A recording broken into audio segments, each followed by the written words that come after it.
We mentioned in our presentation the tzaddik that watches over Israel from Damascus, that Reb Chaim Vital, the great student of the Arizal, is buried in Syria, in Damascus, and that he had to escape there through a various mystical name of God in order to escape from an Arab governor who wanted him to open up the springs of Gihon. And the Arizal told Reb Chaim Vital that he did not act properly by not opening up the spring, as the Arizal revealed that Reb Chaim Vital was the Gilgal of Chizkiah HaMelech.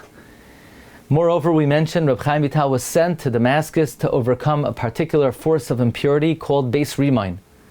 Well, it was also mentioned the amazing account of when Reb Chaim Vital's grave was exhumed and moved.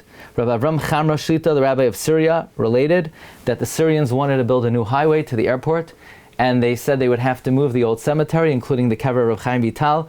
And the rabbi of Damascus of the time, Reb Nissim Indivo HaKohen, made all kinds of efforts to the government and to try to persuade them not to move the grave, but they were unsuccessful. So he gave permission to the Chaver Kadisha to move the grave of Reb Chaim Vital, but only at the very last moment, when there was no choice, when the bulldozer was there and the shovel was there already, and they did so. A few years passed and the Syrians wanted to widen the highway, and Rabbi Avram Chamra Shlita had no choice but to again move Reb Chaim Vital, and they moved as well the graves of other students of Reb Chaim Vital. They moved it about a half a kilometer away to a new cemetery where they built a new binyan over the kever of Reb Chaim Vital. But actually, this movement of the kever of Reb Chaim Vital had tremendous influence on the outcome and the history and destiny of Syria.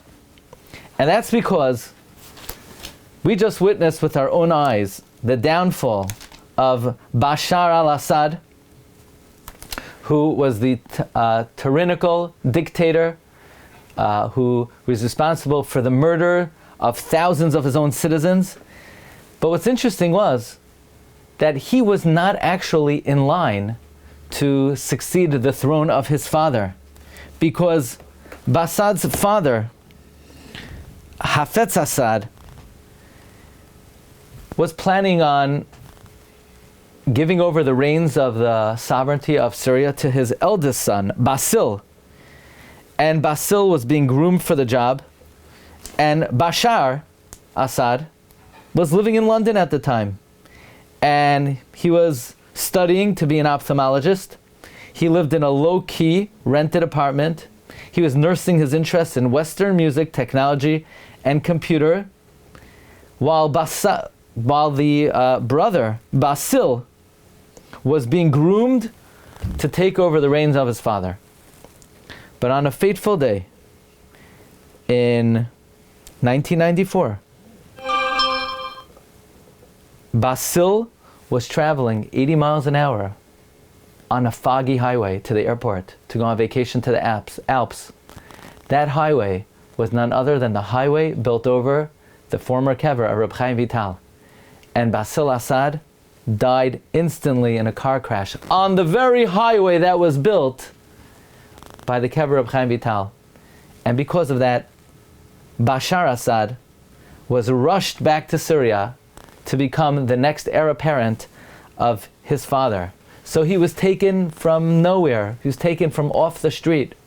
And that's really what we read in Parshas Vayishlach, where Esav starts off. It was Esav. Esav is Avi Edom. He's the father of Edom. And then what happens to him? He becomes one of the Alufei Edom. We read about his chieftainship. And then we read about how kings come from Esav. And then again, the Torah goes back to speak about the Alufei Edom. And then the Torah ends, Hu Esav Avi Edom. So the Tzror Hamar observes an amazing observation in Parshas Vayishlach. He says, isn't it interesting that the Parsha begins that Vayishlach Yaakov Malachim El Esav Artsa Seir Sedei Edom. Who is he? He's just a regular guy. He's an Edomite. He's a red guy. He's living in Edom. He's a nobody. He's a regular street guy. And then he's promoted, a meteoric rise. We have Alufei Esav, and then another meteoric rise. Eila HaMalachim Asher Molchu. And then all of a sudden there's a downfall. He becomes an Aluf, and then the Parsha ends, Hu Esav Avi Edom.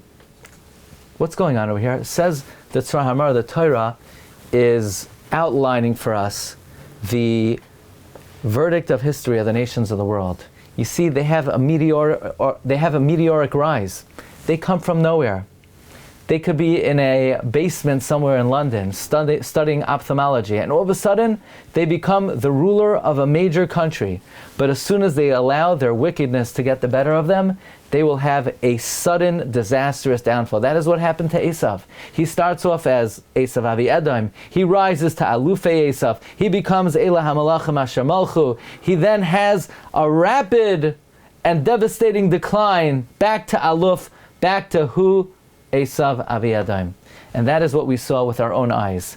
But what's amazing is the role that the great tzaddik Rabbi Chaim Vital played in the history and destiny of Syrian history. Because they moved the kever of Chaim Vital to build a highway. That highway was the turning point of how this man, Bashar al-Assad, has the ability to take rulership of Syria and ultimately is met with a sudden and devastating downfall. Kain Yoivdu Kol Oyevei Hashem. Agitavach.